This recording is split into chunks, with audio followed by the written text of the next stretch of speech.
Pode assentar-se, irmãos. Graça e paz em nome de Jesus. Deus abençoe sua vida. Que bom estarmos aqui essa manhã para louvar ao Senhor. Que alegria saber que nós temos um Deus que nos ama, Criador dos céus e da terra, Deus Todo-Poderoso. Deus possa te abençoar nessa manhã grandemente. Saudade de poder dar um abraço em você e a gente poder se cumprimentar na porta da igreja. Que saudade, irmãos, tão precioso esse tempo para nós. Antes de nós começarmos nossa meditação, ontem nós tivemos um tempo muito gracioso com a nossa juventude, nossa conexão, fizemos uma conexão especial de louvor e de adoração, divulgamos para toda a igreja participar com a gente, e foi muito bom, foi um tempo de muitas canções de adoração, cantamos vários louvores, e está lá no YouTube para você assistir. Então, se você não pôde assistir ontem, vai lá. Nós tivemos aqui a presença da nossa irmã Carlinha e nós cantamos 6 canções do álbum que ela gravou, Convicções, e falamos um pouquinho sobre as músicas, falamos sobre sermos convictos no Senhor. Foi um tempo muito precioso. Se você puder, vá lá no nosso canal. Eu quero insistir com você sobre isso. Vá no canal da igreja. Se você ainda não deu uma navegada lá pelo YouTube, faça isso, se inscreva no canal, tem um sininho lá, se você clicar, você vai receber todas as notificações, chega aí no seu celular. E quando você faz isso, você nos abençoa demais, porque o canal da igreja, graças ao Senhor, tem crescido, e isso nos dá novas ferramentas e novas possibilidades para a gente continuar proclamando o Evangelho através também dessa ferramenta que o Senhor tem nos dado. Então, se você ainda não fez, faz lá. Se ainda não divulgou para os seus amigos, pega aquele link que a gente solta lá no informativo, mande para alguém. E hoje de manhã nós vamos falar sobre o domínio próprio. Talvez você conheça alguém que precisa ouvir essa palavra. Eu preciso ouvir essa palavra e eu creio que você também. Então, não esqueça de ir lá e compartilhar isso com pessoas, com amigos, conhecidos, para que o Senhor possa nos abençoar em nome de Jesus. Vamos abrir a palavra? Provérbios, capítulo de número 25, abra comigo, por favor. Você que está em casa, por favor, também abra sua Bíblia. Vamos acompanhar juntos a leitura da palavra do Senhor. Provérbios, capítulo de número 25, versículo de número 28.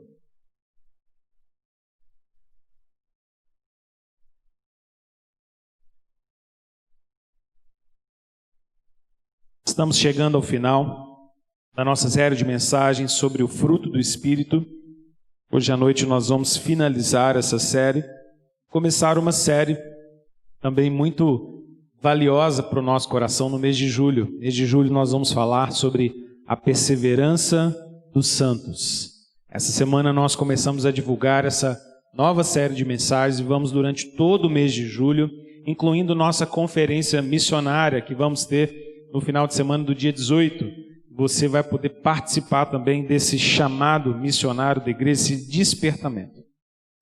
Hoje vamos falar sobre domínio próprio.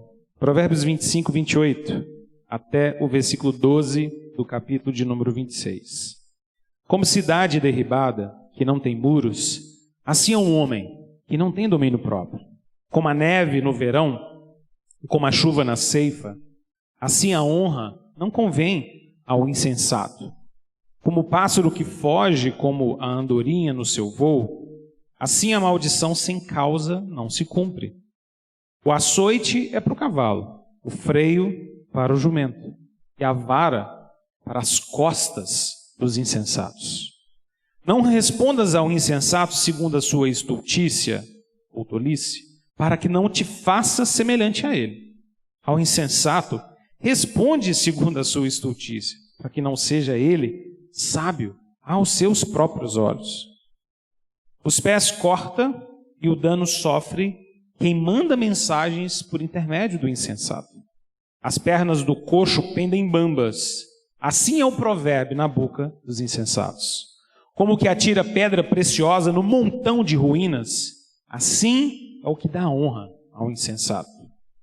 Como galho de espinhos nas mãos de um bêbado, assim é um provérbio na boca dos insensatos. Como um flecheiro que a todos fere, assim é o que assalaria os insensatos e os transgressores.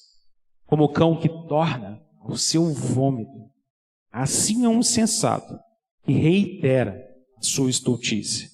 Tens visto a um homem que é sábio aos seus próprios olhos? Maior esperança há para o insensato do que nele. Vamos orar?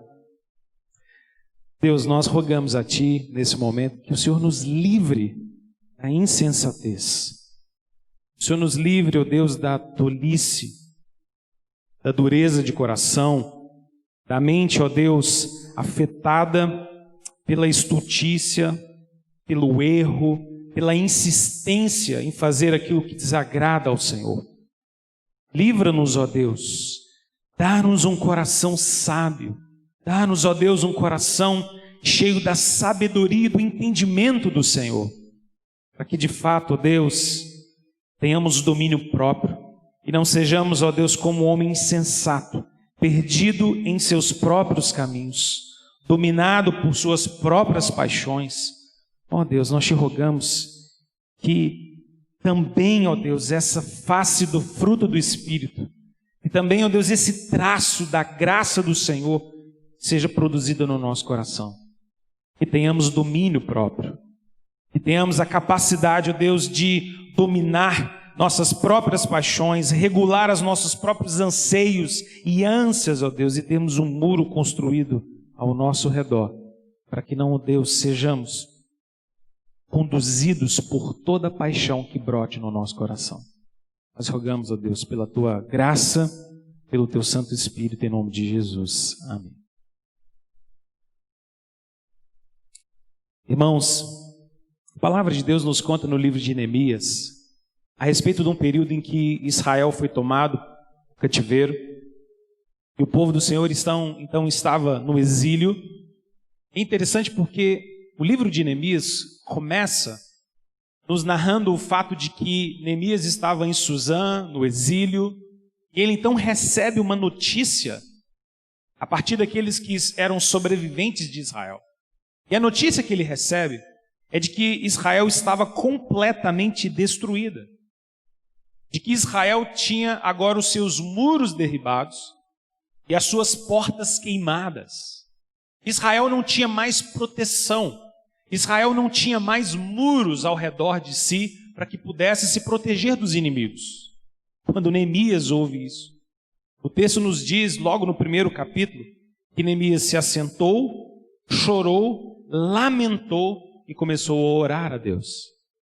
É interessante porque Neemias sabia que as coisas não andavam bem em Israel.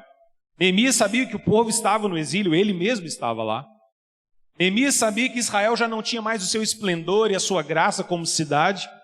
Mas quando ele ouve falar que os muros de Israel estavam derribados e as portas queimadas, ele lamenta profundamente. Ele então vai até Artaxerxes e pede a esse rei para que ele pudesse retornar a Israel e pudesse reconstruir os muros de Israel. Tamanha era a preocupação do coração de Neemias de que Israel não ficasse sem sua proteção, de que Israel não ficasse sem os seus muros. É interessante porque no versículo de número 28, do capítulo 25, se você puder olhar na sua Bíblia, você vai ver que ele nos diz que como uma cidade derribada, que não tem muros, assim também é o homem que não tem domínio próprio. O homem que não tem domínio próprio parece uma cidade sem proteção, parece uma cidade sem nenhum tipo de auxílio. No nosso caso, em Contagem, que não temos muros para proteger a nossa cidade, seria como dizer que um homem sem domínio próprio é como uma cidade sem policiamento, é como uma cidade que não tem nenhum tipo de policiamento para resguardá-la. Ela se torna vulnerável, ela se torna frágil. Quando eu e você não temos domínio próprio, nós também nos tornamos assim, suscetíveis, abertos a todo e qualquer tipo de erro do nosso coração. Porque afinal de contas, como diz o pastor e pregador Jerry Bridges, domínio próprio é o muro de defesa do cristão contra o desejo pecaminoso do coração. O domínio próprio é esse muro, essa proteção, esse resguardar que eu e você temos para que não sejamos dominados pelos desejos pecaminosos do nosso coração. O que é domínio próprio? Como é que nós podemos definir domínio próprio? Domínio próprio é o domínio sobre nossas paixões. Domínio próprio é a regulação das ânsias do nosso coração, esses desejos e concupiscências pecaminosas que brotam de dentro de nós. Domínio próprio é conseguir segurar essas coisas, é ter um muro ao nosso redor para que as coisas que nascem, esses anseios que nascem no nosso coração, essas vontades, sejam cercadas e impedidas, e eu e você possamos ter um coração sábio. Interessante pensar que a Escritura nos deixa muito claro que a falta de domínio próprio torna um homem insensato. Essa seção de provérbios que a gente leu agora, ela começa e termina com a mesma linguagem. Se você olhar na sua Bíblia no versículo 28, olhe comigo. O versículo 28 termina dizendo: assim é um homem que não tem domínio próprio. Quando a gente chega no versículo de número 12, o versículo de número 12 diz: tens visto um homem que é sábio aos seus próprios olhos? As frases são semelhantes, elas iniciam e fecham uma seção de provérbios que pinta para nós, coloca diante dos nossos olhos a imagem de um homem insensato. A imagem de um homem que não tem domínio próprio e que no final das contas é cheio de si e se acha sábio aos seus próprios olhos. Sem domínio próprio, sem controle, sem sabedoria, mas ainda assim se acha sábio. Essa é a imagem bíblica mais clara de um homem ou de uma mulher insensatos. Esse é um coração sem direção, sem sabedoria. O insensato é tolo. O insensato é alguém estulto. O insensato é alguém que não obedece à vontade de Deus e que por conta disso acaba tropeçando nos seus próprios caminhos. O insensato é alguém dominado por paixões, que não sabe o que quer, que vai simplesmente tomando decisões impensadas. O insensato é alguém que foge da vontade de Deus e se submete à sua própria vontade. A Bíblia diz então para nós, que um homem que a falta de domínio próprio se torna tão insensato. Deixa eu mostrar para você, aqui nesses versículos, essa imagem de alguém insensato. Porque a Bíblia está pintando para nós um quadro de alguém que de fato é insensato. Se você olhar comigo, eu quero chamar a sua atenção para 6 coisas importantes aqui. 6 marcas, 6 traços desse quadro de insensatez. A primeira, versículo de número 28. O insensato é sempre alguém vulnerável. O insensato é sempre alguém que, por causa da sua tolice, por causa da sua pressa, é sempre vulnerável. Fala demais, pensa de menos, age de maneira imprópria, se torna vulnerável. Vulnerável a críticas, vulnerável ao seu próprio pecado. Alguém que está sempre aquém da disciplina necessária, da dedicação necessária. Alguém que não consegue colocar diante de si nenhum objetivo e cumpri-lo até o final. Não tem domínio próprio, não tem disciplina. Começa o projeto hoje, termina amanhã. Decide algo agora, destrói daqui a alguns minutos. É sempre alguém vulnerável, é sempre alguém frágil. O versículo 28 diz, como alguém que não tem muros. Alguém que está completamente sem muros. Segundo, o insensato também é alguém a quem não convém honra. Interessante isso, né? O insensato é alguém que você não pode dar honra para essa pessoa. Versículos 1 e 2 diz isso. Como a neve no verão, como a chuva na ceifa, assim a honra não convém ao insensato. Versículo de número 8, o provérbio diz algo muito semelhante. Como que atira pedra preciosa num montão de ruínas, assim é o que dá honra ao insensato. O insensato é alguém que não consegue lidar com honra, porque se ele recebe honra, se recebe prestígio, ele julga ser melhor do que todos. Ele não pode nem sequer receber um elogio, porque ele já se acha pronto. Esse é o insensato. Se alguém diz, olha, muito bem, gostei demais disso que você falou, dentro do coração do insensato já há aquele sentimento de vanglória, de ostentação, de dizer, ah, que bom, então eu sou bom o tempo inteiro. O insensato é alguém que literalmente não vale a pena dar honra para ele. É o que a Bíblia está dizendo para nós. É alguém que não lida bem com nenhum tipo de honra, nenhum tipo de elogio, nenhum tipo de prestígio. Insensato. É tão insensato. Terceira característica. O insensato também é alguém que está surdo para qualquer tipo de repreensão sábia. Ele está surdo. Ele não consegue ouvir a repreensão que vem do Senhor. Versículos 3 e 5 dizem exatamente isso. O açoite é para o cavalo, o freio para o jumento e a vara é para as costas dos insensatos. Eles não ouvem a repreensão. O versículo de número 4 e 5 até nos dá uma orientação sobre como lidar com o insensato. O versículo de número 4 diz, olha, se você estiver lidando com o insensato, não responda a ele segundo a tolice dele. Não entra na conversa dele. E se você fizer isso, você vai ficar parecendo ele. E no versículo 5, com uma aparência até de contradição, o versículo 5 diz, não, se você estiver lidando com o insensato, responda a ele de maneira meio insensata também.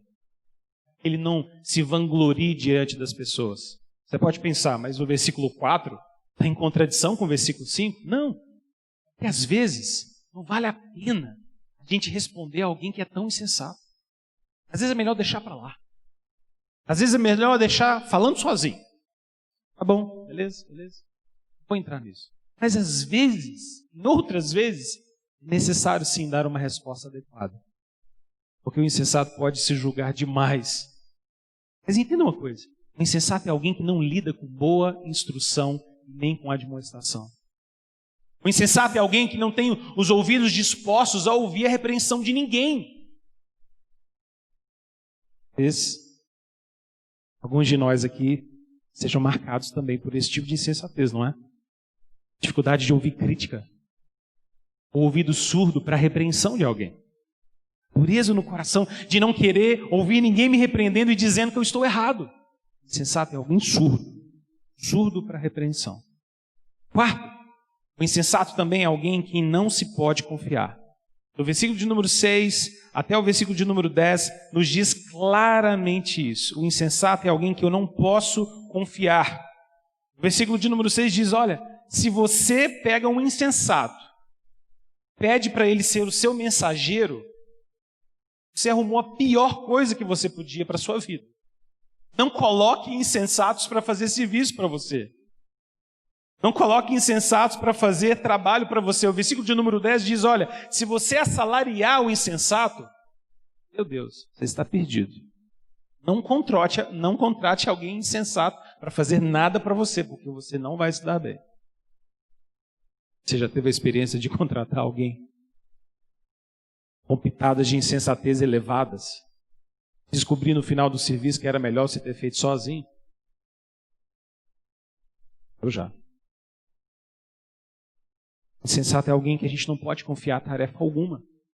Quinta marca. Insensato também é alguém que nunca é levado a sério nas suas próprias palavras. Versículo de número 7, 9 diz, o provérbio na boca do insensato é algo estranho. O provérbio é como pernas do coxo que pendem bambas. Se você colocar sabedoria na boca do insensato, ela não parece sábia. O insensato é alguém que a gente não pode confiar naquilo que ele fala. Por último, sexto lugar, versículo de número 11, o insensato é alguém que não aprende com seus próprios erros. Versículo de número 11 diz que é como um cão, torna o seu próprio vômito.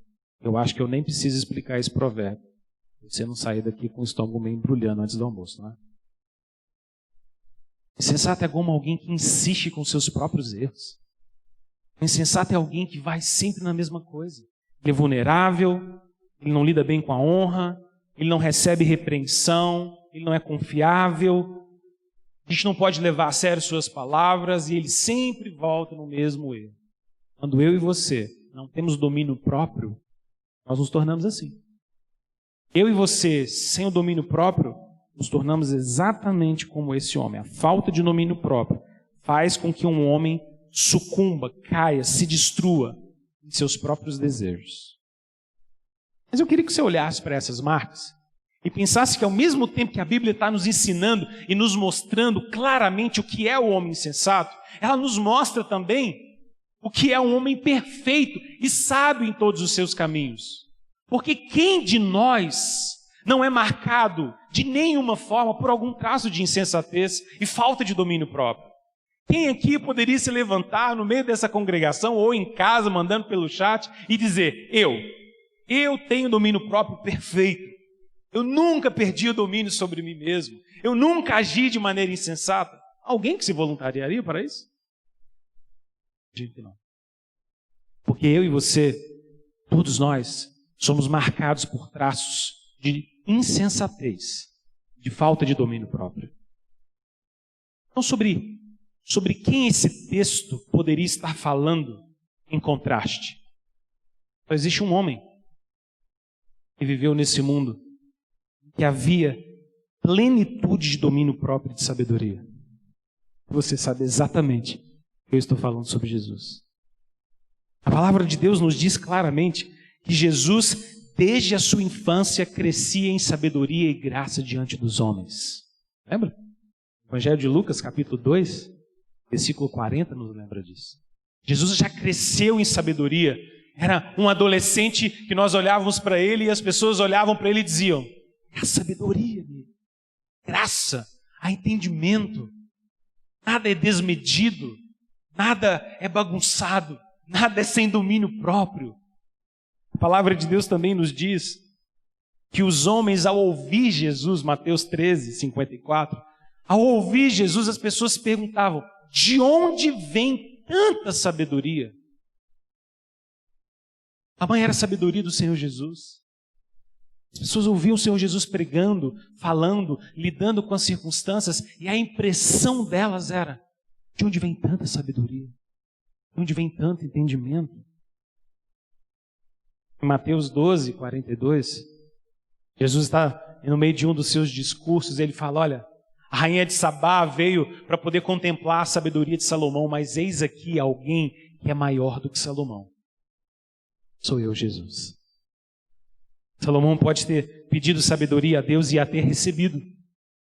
Pode ter escrito provérbios e mais provérbios e mais provérbios, e sabedoria em Eclesiastes, e poesias maravilhosas como Cânticos dos Cânticos. Mas Jesus é maior do que Salomão. Em Jesus há total sabedoria, não há nenhum traço de insensatez, de falta de domínio próprio. Nós nunca encontramos Jesus sentindo mais do que ele deveria sentir, ou sentindo menos do que ele deveria sentir. Você já percebeu isso? Não tem nenhum momento nos evangelhos que você encontra Jesus deixando com que algum sentimento impróprio surja no seu coração. Jesus chora quando ele tem que chorar. Jesus se alegra quando ele tem que se alegrar. Jesus sente ira quando ele tem que sentir ira. Jesus sente necessidade de oração quando é necessário oração. Jesus sente necessidade de silêncio quando é próprio a solitude. Tudo em Jesus espelha e marca, ensina a mim e você sobre domínio próprio. Mas nós não somos assim, não é? Às vezes a gente sente ira quando a gente deveria sentir compaixão. Às vezes a gente está rindo quando a gente devia estar chorando. E às vezes a gente chora quando a gente devia estar se alegrando. Parece que os sentimentos e as paixões do nosso coração são tão afetadas pelo nosso próprio pecado e constantemente nos falta domínio próprio. E, consequentemente, eu e você somos insensatos. Às vezes, a falta de domínio próprio leva o homem a sucumbir em seus próprios desejos. Mas o domínio próprio pleno fez Jesus triunfar no meio dos seus mais profundos sofrimentos. Jesus soube entrar naquele jardim do Getsêmani, dizer para o Senhor: Deus, seja feita a tua vontade, não a minha. Filipenses 2, aquela passagem que a partir do versículo 5 nos lembra que Jesus não se agarrou ao direito de ser igual a Deus, ele não teve por usurpação ser igual a Deus. Jesus esvaziou-se de si mesmo, ele se humilhou, ele foi obediente até a morte. Jesus nos redimiu na cruz e venceu a morte por causa do seu coração centrado em Deus e na vontade do Pai. O domínio próprio, a sensatez e a sabedoria foram como que marcas e virtudes que conduziram o Senhor Jesus a cumprir o seu propósito.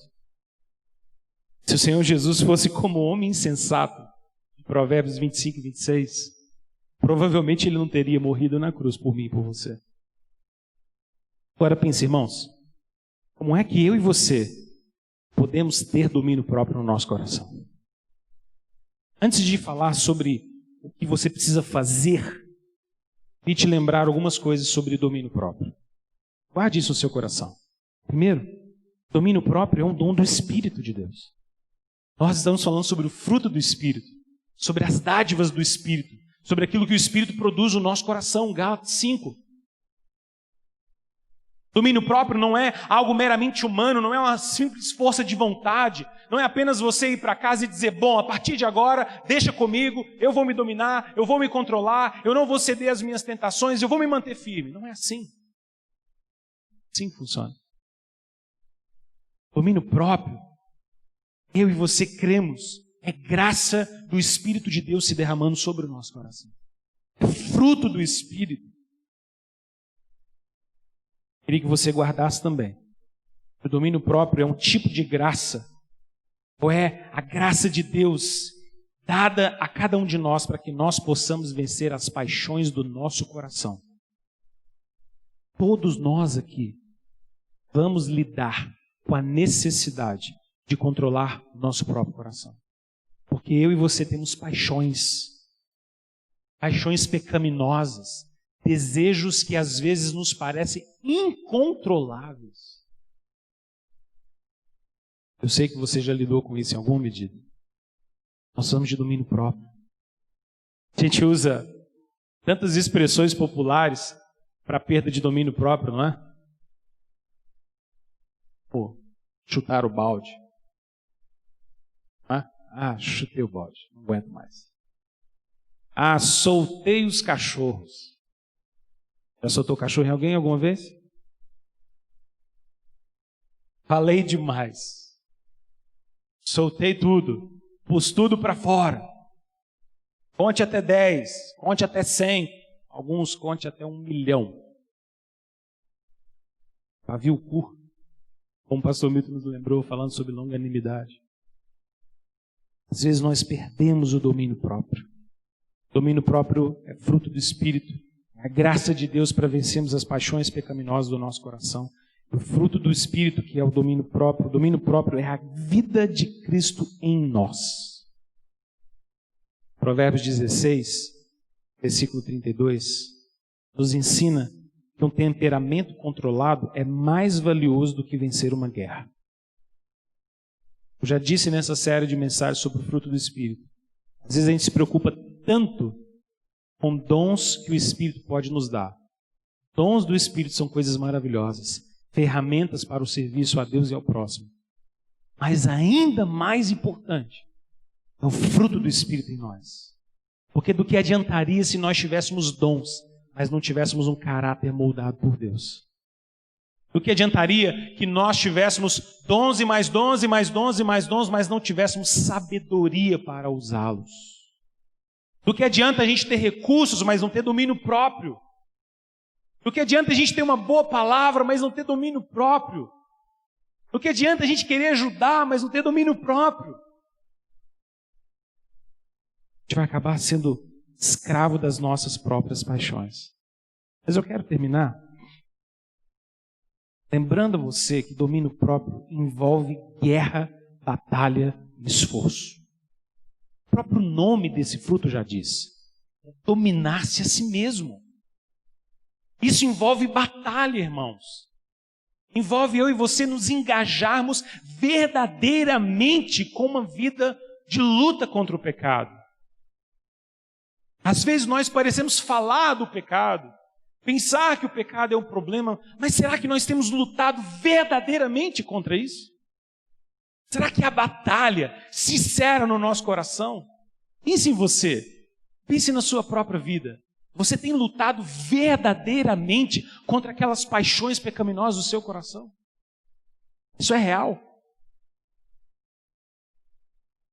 Uma das coisas mais sutis que Satanás pode fazer com o nosso coração, e faz isso com muitos crentes, é nos convencer que nós não temos pecados. Porque se você não tiver pecado, você não tem contra o que lutar. E se você não tem pecado, você se julga pronto. E se você não tem pecado, então você se julga bom. Interessante porque João, o discípulo amado, na sua primeira carta, diz que se alguém diz que não tem pecado, engana-se a si mesmo, faz de Deus um mentiroso. A consciência das nossas próprias paixões pecaminosas nos leva à seriedade e ao compromisso de lutar contra elas. Eu queria te dar então 2 palavras para a gente terminar. Sair daqui guardando isso no seu coração. Primeira, freie as paixões do seu coração no poder de Deus. Versículo de número 3 de Provérbios 26 diz: o açoite é para o cavalo, o freio é para o jumento, a vara para as costas dos insensatos. Se nós não nos frearmos, o que vai caber a nós é vara nas costas, para quem é insensato. Eu e você precisamos frear as paixões do nosso coração. Jesus nos ensina que quem quer vir após Ele precisa negar a si mesmo. Não há como viver o evangelho de verdade sem negar-se a si mesmo. Não existe evangelho docinho, não existe evangelho facinho, não existe evangelho só para agradar o nosso coração. Se você assistiu alguma pregação algum dia na sua vida, ouviu algum pregador dizendo que o evangelho é fácil, que o evangelho é terapêutico, que o evangelho é para poder simplesmente dizer para você que você está bom, fuja disso, porque isso não é verdade. O evangelho é a gloriosa notícia de que eu e você estamos completamente perdidos em nossos pecados, mas o Senhor Jesus nos redimiu de cada um deles. O evangelho não é doce, não é um remedinho doce, ele é um remédio que primeiro dói no nosso coração, para depois nos sarar. O evangelho vem como algo que se torna doce porque nos cura primeiro. Primeiro nós somos feridos da palavra, da lei de Deus, para que depois sejamos sarados pela palavra do evangelho. Como é que a gente vai oferecer cura para quem acha que não precisa ser curado? O evangelho envolve sacrifício, irmãos. Eu acho estranho quando algumas pessoas dizem assim: não, o evangelho não envolve sacrifício porque todo o sacrifício já foi feito na cruz por Jesus. É isso. Faz o menor sentido biblicamente. Claro, Jesus ofereceu perfeito sacrifício na cruz para nos comprar a salvação. Mas se alguém quer ir atrás de Jesus, precisa negar a si mesmo. O sacrifício de Jesus ninguém pode fazer no lugar dele. Ninguém pode comprar a nossa salvação. Ninguém pode oferecer sacrifício perfeito ao Pai. Mas se nós queremos seguir Jesus e obedecer Jesus, entregar a nossa vida ao Senhor Jesus, isso vai envolver luta contra o pecado, vai envolver domínio próprio, vai envolver santificação, sacrifício do nosso coração. Evangelho sem sacrifício não é evangelho. Evangelho sem santidade, sem mortificação do pecado, sem luta contra o pecado, não é evangelho. O reino de Deus se toma por força. O caminho é estreito. Não é uma porta aberta do tipo, venha do jeito que você está e continue do jeito que você está. Não, o evangelho é, venha como está, se prepare para a poderosa e transformadora conversão que o Espírito de Deus fará na sua vida. Você vem como está, mas você não é convidado a permanecer como está. Paulo diz em 1 Coríntios 9, 27. Veja se isso parece um evangelho light, soft do nosso tempo. Olha o que Paulo diz. Eu esmurro o meu corpo, eu reduzo a servidão, para que, tendo pregado a muitos, não venha eu mesmo a ser desqualificado. 1 Coríntios 9, versículo 27. Não parece esse evangelho lightzinho que a gente vê por aí, não parece? Esse evangelho que diz que eu e você somos o centro do coração de Jesus. E diz que você é especial demais. E diz que o que você precisa na sua vida é só o amor. Não, irmãos. Eu e você precisamos de mais. Porque nós ofendemos um Deus santo com o nosso pecado. Só o sangue precioso de Jesus derramado na cruz pode nos purificar de toda injustiça. Somos chamados a seguir ao Senhor em santidade e pureza. Não confie demais em você mesmo. Não volte às mesmas práticas sempre, sempre. Erga muros de proteção ao seu redor. Não seja como uma cidade derribada. Eu e você precisamos de domínio próprio e lutar contra as paixões do nosso coração. Mas deixa eu te dar um segundo e último ponto. Porque pode parecer por esse primeiro ponto que eu estou dizendo para você, é só contigo, você resolve. Eu não quero que você saia daqui com isso, porque isso também não é evangelho. O segundo ponto que eu queria te dar é, não apenas freie as paixões do seu coração, mas confie também, ou sobretudo confie no poder de Deus que age em você. Confie na graça de Deus. Lute, busque domínio próprio, mas lembre-se que eu e você dependemos do agir do Espírito de Deus em nosso coração para lutarmos contra o nosso pecado. Não é na nossa força, mas na força do Espírito do Senhor, diz a palavra. Não é no nosso braço, mas na vitória que vem do alto céu. Paulo diz em 1 Timóteo 6, eu combati o bom combate, eu combati o combate da fé. Nós vamos ter domínio próprio, nós vamos vencer o pecado, nós vamos caminhar em perseverança, nós vamos sacrificar tudo que for necessário, mas pela fé. Porque sem fé é impossível agradar ao Senhor. Sem a ação do Espírito dentro do nosso coração, é impossível a gente viver em santidade. Não dá para ir para casa e achar, irmãos, que vida de santidade é vida de regime. Não é só pegar uma receitinha de dieta na internet. Não é só decidir se a minha dieta vai ter 1.500 ou 2.000 calorias espirituais e começar. Não. Se eu e você não tivermos a ação poderosa do Espírito de Deus dentro de nós, a nossa luta será como quem desfere golpes no vento. Ela é ineficaz. Precisamos da armadura do Espírito. Nós precisamos do fruto do Espírito. Nós precisamos da ação do Espírito de Deus no nosso coração, nos capacitando a então frear as paixões do nosso coração e lutar contra o pecado. Lute, mas não ache que você vai lutar sozinho, que não vai dar. Paulo diz em Colossenses 1:29, eu luto, mas eu luto segundo a eficácia do poder de Cristo em mim. É a eficácia do poder de Cristo no seu coração que te faz vencer. Deus é quem ergue muros de proteção ao nosso redor pela ação do Espírito. Então eu digo para você, freie as paixões no seu coração, mas confie em Deus para saber que você não será capaz de fazer nada disso sem o agir de Deus em você. Vamos orar? Quero convidar a nossa equipe de louvor. Vamos terminar com um cântico de exaltação ao Senhor. E vamos rogar agora que Ele nos dê capacidade para vencer. Sacrifício, entrega, sacrificar nossos desejos, nossos anseios. O sacrifício perfeito foi feito por Jesus, mas agora somos chamados a negarmos a nós mesmos. Mas eu queria conduzir você nessa oração a pedir ao Senhor Deus, dá-me força e condição no poder do Espírito para que eu possa lutar contra as paixões pecaminosas do meu coração. Diga a Deus agora, Senhor, eu não quero lutar sozinho, porque sozinho não dá. Eu não quero contar com a força do meu braço, porque simplesmente não é possível.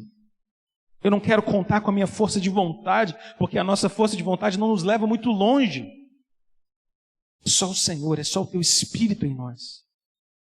Deus, nós te rogamos agora, pela Tua graça, no frutificar do Espírito do Senhor em nosso coração, nos capacitando ao domínio próprio. Nos capacitando, Deus, a um coração renovado, a um coração moldado pelo Senhor. Deus, é impossível para nós, Pai, lutarmos contra as paixões pecaminosas do nosso coração se não for o Senhor em nós agir. Se não for o Teu Espírito, Deus. Se não for o Espírito do Senhor nos trazer consciência daquilo que precisamos lutar e vencer. Se não for o Senhor, Deus, renovando sobre nós misericórdia a cada manhã e nos fazendo colocar de pé.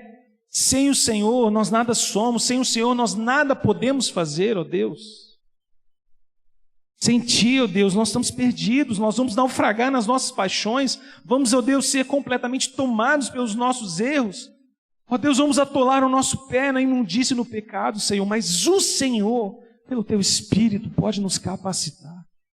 Não seja na força do nosso braço, Senhor, mas que seja no Teu Espírito, ó Deus, na capacidade e na eficácia do Teu poder em nós. Mas eu te rogo também, ó Deus, nessa manhã, ó Deus, move o nosso coração, gera dentro de nós, ó Deus, verdadeira luta contra o pecado. Ó Deus, que possamos fugir da aparência do mal, resistir ao inimigo, ó Deus, nos firmarmos, ó Pai, na Tua palavra, ó Deus, esmurrarmos o nosso próprio corpo e reduzirmos, ó Deus, a servidão, para que, ó Deus, vivendo uma vida cristã, ó Deus, diante de outras pessoas, não venhamos nós mesmos, ó Deus, a sermos desqualificados diante de Ti. Ó Deus, nos ajude a fazer luta, ó Deus, a termos verdadeiro domínio das paixões do nosso coração, Senhor. Ó Deus, nós não queremos ser como alguém levado para todo lado, por qualquer vento de doutrina, por qualquer vento de verdade, por qualquer vento de propostas. Nós queremos ser firmes no Senhor. Ó Deus, não nos permita ter um coração dúbio, um coração dividido, dá-nos um coração unicamente direcionado para o Senhor. Nós rogamos, ó Deus, a Tua bênção sobre nós e a Tua graça em nome de Jesus. Amém. Amém. Louvado seja o Senhor. Vamos ficar em pé, vamos bendizer ao nosso Deus com essa canção de adoração. Você que está em casa, você não precisa ficar em pé, mas você precisa cantar com a gente bem firme. Então vamos louvar ao Senhor, vamos louvar a esse Deus maravilhoso e bendizer a Ele.